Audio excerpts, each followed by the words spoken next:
महापालिकेच्या कामगारांच्या संबंधी एक महत्त्वाची बैठक आम्ही महापालिकेमध्ये घेतली की ज्याच्यामध्ये सर्व विभागाचे जे जबाबदार उपायुक्त आहेत, अतिरिक्त आयुक्त रोडेसाहेब, कामगारांचे प्रतिनिधी आणि या बैठकीच्या माध्यमातून फेब्रुवारीमध्ये आम्ही जी बैठक घेतली होती त्याचा फॉलोअप होता। याच्यामध्ये अतिशय काही निर्णय जे आहेत ते कामगारांना दिलासा देणारे आहेत। त्याच्यामधला पहिला निर्णय जो होता तो पात्र कर्मचारी जे आहेत त्यांना 10, 20, 30 आश्वासित प्रगती योजनेच्यानुसार ती प्रगती योजना तात्काळ लागू करण्याच्या बाबतीत होतं। त्याच्यामध्ये पात्र कर्मचाऱ्यांना 10 मध्ये 711 कर्मचारी होते आणि 20 मध्ये 1564, तर या संबंध 2275 कर्मचाऱ्यांना म्हणजे 10 आणि 20 याच्यामध्ये पात्र असणारे कर्मचाऱ्यांना ही प्रगती योजना जी आहे ती लागू झालेली आहे आणि त्याचा तात्काळ इफेक्ट जो आहे तो दिला जाणार आहे। 7व्या वेतन आयोगाचा देखील हप्ता 14 महिन्यांचा वेतन फरक राहिलेला आहे, पण आर्थिक महापालिकेची स्थिती चांगली झाली की ते देखील त्यांना तो हप्ता जो आहे तो मिळणार, कारण त्याची रक्कम जी आहे ती फार मोठी आहे आणि त्याच्यामुळे ते देखील होणार आहे। कंत्राटी कर्मचाऱ्यांना विमा संरक्षण मिळालं पाहिजे, आपली ही फार आग्रही मागणी होती। कर्मचाऱ्यांनी महापालिकेसमोर आंदोलन पण केलं होतं आणि आता हा विमा हक्क जो आहे कर्मचाऱ्यांना तो पुढच्या महिन्याभरामध्ये त्याचं कॅल्क्युलेशन करून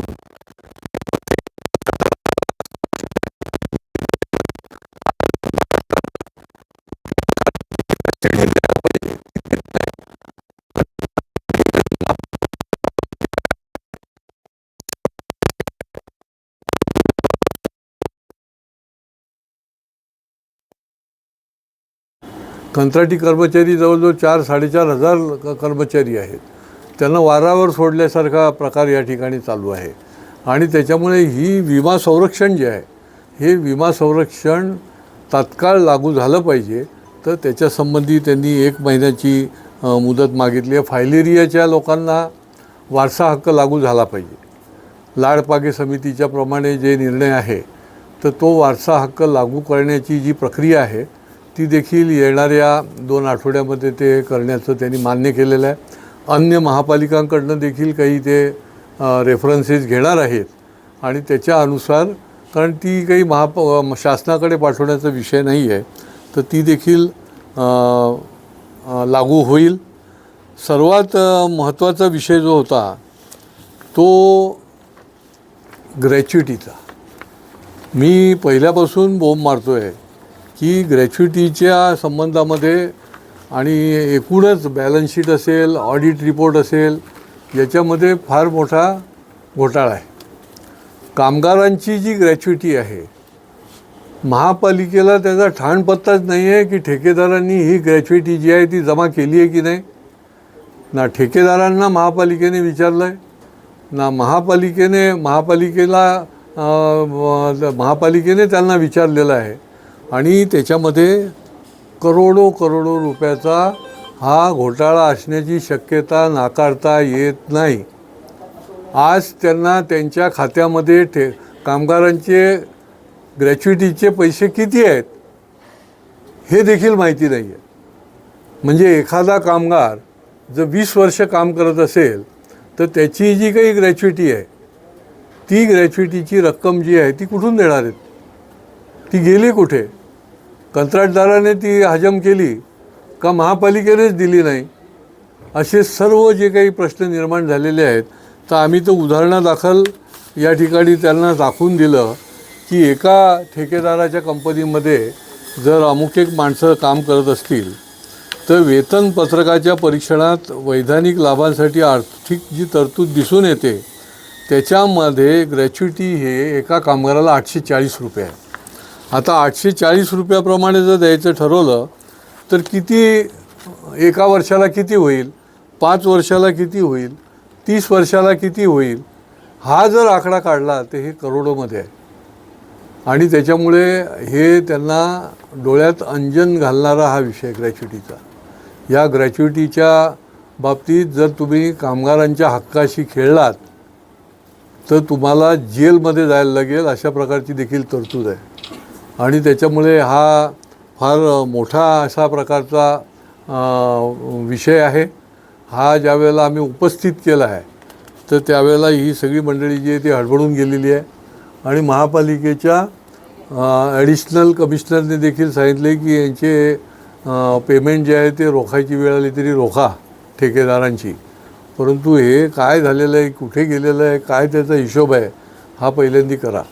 आणि हे विषय जो आहे तो मी एकूणच आर्थिक विषयाच्या बाबतीमध्ये मी वेळोवेळी हे उपस्थित केलेलं होतं की ऑडिट रिपोर्ट आज जरी तुम्ही त्या याच्यावर गेलात, कशावर,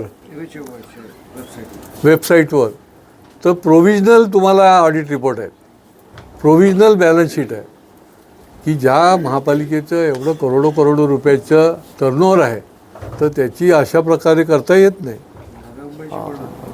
अनेक म्हणजे नवी मुंबईची पण अपडेट आहे, तुम्ही वेबसाईटवर स्वतः जाऊन बघा. मी काय उगाच काहीतरी टीका करतो आहे असं नाही. वेबसाईटवर सगळ्या तुम्हाला महापालिकांच्या मिळतात.